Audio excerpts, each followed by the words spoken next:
आसिफ अली जरदारी, बिलावल भुट्टो और मुराद अली शाह के बाद आज साबिक वजीर आला सिंध कायम अली शाह भी जाली अकाउंट्स केस में नैब के सामने पेश हुए। इस पेशी से पहले उन्होंने इस्लामाबाद हाई कोर्ट से हिफाजती जमानत ले रखी थी। नैब के मुताबिक कायम अली शाह से 2 मुकदमात से मुताल्लिक सवालात किए गए और ये सवालात 40 मिनट तक जारी रहे। अब वो 2 मुकदमात कौन से हैं ये वाजे नहीं, क्योंकि दिलचस्प बात यह है कि कायम अली शाह का नाम JIT की समरी रिपोर्ट में शामिल नहीं है। अलबत्ता 172 नाम जो JIT की सिफारिश पर वफाकी हुकूमत ने ECL पर डाले थे, उनमें नाम शामिल था कायम अली शाह का भी। अब जराए का दावा है कि दादू और ठट्टा शुगर मिल्स की फरोख्त और सिक इंडस्ट्रियल यूनिट के फंड्स की मुबैना जाली अकाउंट्स में मुंतकली के मामले पर भी कायम अली शाह को तलब किया गया है, क्योंकि उस वक्त वो वजीर आला थे और मौजूदा वजीर आला सिंध मुराद अली शाह उस वक्त सूबाई वजीर खजाना थे। तो अब सवाल ये उठता है कि कायम अली शाह की पेशी पर नैब ने उनसे क्या सवालात किए। इस हवाले से मजीद तफसीलात मालूम करते हैं नुमाइंदा खुसूसी जाहिद किशोरी से। जाहिद, बहुत शुक्रिया। जाहिद, आज कायम अली शाह पेश हुए हैं, नैब के जराए आपको बताते हैं सवालात किए गए और उनकी तरफ से जवाबात दिए गए। शाहजेब, कायम अली शाह से मुश्किल तरीन सवालात किए गए हैं और उसमें 2 अहम बड़े सवालात हैं जो वॉल्यूम 25 खुफिया है उससे सवालात किए गए हैं। उसमें एक बाकायदा तौर पर बताया गया है कि जो सिक इंडस्ट्रियल यूनिट थे उनको 4 अरब रुपए के मुख्तलिफ कर्जे दिए गए हैं। आपके दौरे हुकूमत में ये कर्जे किन किन को दिए गए और 80% ओमनी ग्रुप को क्यों गए ये कर्जे। और आपको मालूम है कि इन्हीं सिक इंडस्ट्रियल यूनिट से उनके मुख्तलिफ अकाउंट से तकरीबन 1 अरब 10 करोड़ रुपए के पैसे जो हैं वो जाली अकाउंट्स में गए हैं। इस पर कायम अली शाह का कहना था कि उसके दौर में जो काम हुए हैं वो तमाम तर कानून की रोशनी में हुए हैं। उनसे ये भी पूछा गया कि तकरीबन 11 ऐसी सनतें हैं आपके दौरे हुकूमत में जिनको कौड़ियों के दामों बेचा गया, अरबों रुपए का नुकसान हुआ हुकूमत सिंध को। आपकी क्या दलील है इस पर?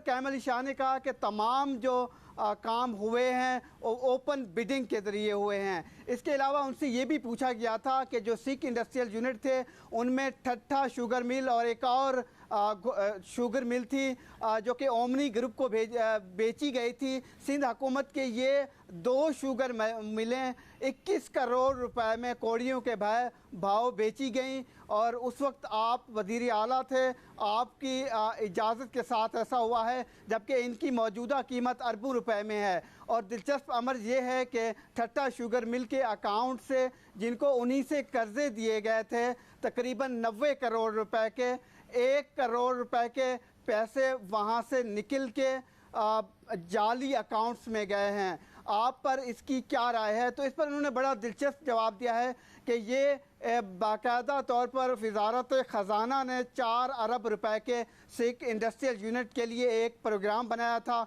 और उस वक्त के जो वज़ीर ख़जाना थे वो इसकी निगरानी कर रहे थे। उनसे ये सवाल बनता है। उनसे ये भी सवाल किया गया था कि डॉक्टर दिनशा को वो जानते हैं, पिंक रेजिडेंसी का जो केस है जिसमें उसके दौरे हुकूमत में तकरीबन 360 एकड़ पाकिस्तान स्टील मिल, मंदिर की ज़मीनें, स्कूलों की और पार्क्स की ज़मीनें जो कि हुकूमत सिंध की थी उनको बेचा गया या उनसे काफ़ी किक बैक्स जाली अकाउंट्स में भिजवाए गए। ये सब कुछ उसकी निगरानी में हो रहा था। तो इस पर उनका कहना था कि ये तमाम चीज़ें कराची बिल्डिंग कंट्रोल अथॉरिटी और सिंध लैंड डिपार्टमेंट देख रहा था।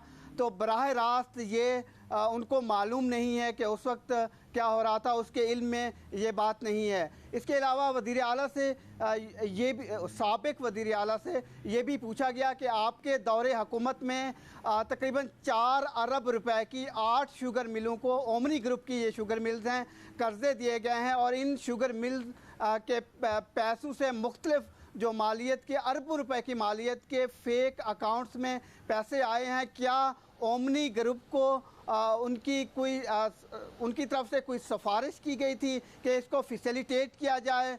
तो उस पर उस वक्त के वज़ीर आला और साबिक वज़ीर आला कायम अली शाह ने ये कहा कि नहीं, ऐसी बात नहीं है। और फिर आखिर में जब उनसे एक सवाल ये भी किया गया था कि आपके जवाबात से ये महसूस होता है कि उस वक्त तमाम तर काम ये सिख इंडस्ट्रियल यूनिट का हो या फिर कर्जे देने का हो या फिर ये ठट्टा शुगर मिल या दूसरी शुगर मिल जिनको ये कर्जे दिए जा रहे थे और फिर वहाँ से पैसा फेक अकाउंट्स में जा रहा था। तो वजारत ख़जाना या इस वक्त के मौजूदा चीफ मिनिस्टर जो हैं ये सब कुछ कर रहे थे, क्या सब कुछ इनको आपने ऑथोराइज़ किया था? तो इस पर उन्होंने बड़ा दिलचस्प जवाब दिया है कि वो उनकी कैबिनेट के एक बड़े काबिल वज़ीर थे। बहुत शुक्रिया अदद किशकोरी, इस हवाले से तफसीलात बता रहे थे। दिलचस्प बात यह है कि जब कायम अली शाह वज़ीर आला थे तो कहा जाता था कि उनके अलावा सिंध के 4 वज़ीर आला हैं, जिसमें सिराज दुरानी, उवैस मुजफ्फर टप्पी, फरियाल तालपुर और ख़ुद मौजूदा वज़ीर आला मुराद अली शाह का नाम लिया जाता था। अब नैब ज़राए के दावों के मुताबिक जो कायम अली शाह से सवालात किए गए सिख इंडस्ट्रियल यूनिट के हवाले से, तो वो जवाब दे रहे हैं कि ये सवालात मुराद अली शाह से पूछे जाएँ क्योंकि वो बतौर वज़ीर ख़जाना इन मामलों को देखते थे। दूसरी तरफ सिंध हाई कोर्ट की जानिब से आसिफ अली जरदारी को दी गई अबूरी जमानत 29 मार्च को ख़त्म हो रही है। इसलिए एक बार फिर आसिफ अली जरदारी ने जाली अकाउंट्स केस में नैब की जानिब से गिरफ्तारी के खदशे के पेश नज़र जमानत कबल गिरफ्तारी के लिए हाई कोर्ट से रुजू कर लिया है। आज आसिफ अली जरदारी की जानिब से इस्लामाबाद हाई कोर्ट में दायर दरख्वास्त में मौक़िफ़ इख्तियार किया गया है कि जाली अकाउंट्स केस में अब तक तलबी के 3 समन मौसूल हो चुके हैं और मालूम नहीं कि मेरे खिलाफ कितनी इंक्वायरीज चल रही हैं और कितने रेफरेंसेस दायर किए जा सकते हैं। मुझे खदशा है कि गिरफ्तार करके तशद्दुद और दबाव के जरिए मुझे अपने और अपनी बहन फरियाल तालपुर के खिलाफ बयान रिकॉर्ड कराने पर मजबूर किया जाएगा। नैब किसी भी इंक्वायरी में गिरफ्तार कर सकता है। इस्तदा है कि ट्रायल मुकम्मल होने तक जमानत मंजूर की जाए। साथ ही आसिफ अली जरदारी ने नैब से मुकदमात की तफसीलात के हुसूल की दरख्वास्त भी दायर कर दी है, जिसमें इस्तदा की गई है कि नैब को मेरे खिलाफ तमाम इंक्वायरीज की फहरिस्त फराहम करने का हुक्म दिया जाए। अब अहम बात है कि आसिफ अली जरदारी खुद जमानत के लिए अदालत से रुजू कर रहे हैं, कानूनी जंग लड़ रहे हैं, जबकि बिलावल भुट्टो जरदारी इस वक्त एहतजाज कर रहे हैं। कल शुरू होने वाला उनका ट्रेन मार्च आज भी जारी है। मुख्तलिफ स्टेशन पर रुक कर आज भी हुकूमती पॉलिसीज़ और नैब पर सख्त तनकीद कर रहे हैं, मगर आज उनकी तरफ से जो तकारीर की गई हैं वो ज़रा मुख्तसर थी। उन्होंने कहा कि गला ख़राब होने की वजह से मुख्तसर हो गई हैं। इम्कान ज़ाहिर किया जा रहा है कि आज रात देर तक वो लड़का ना पहुँच जाए।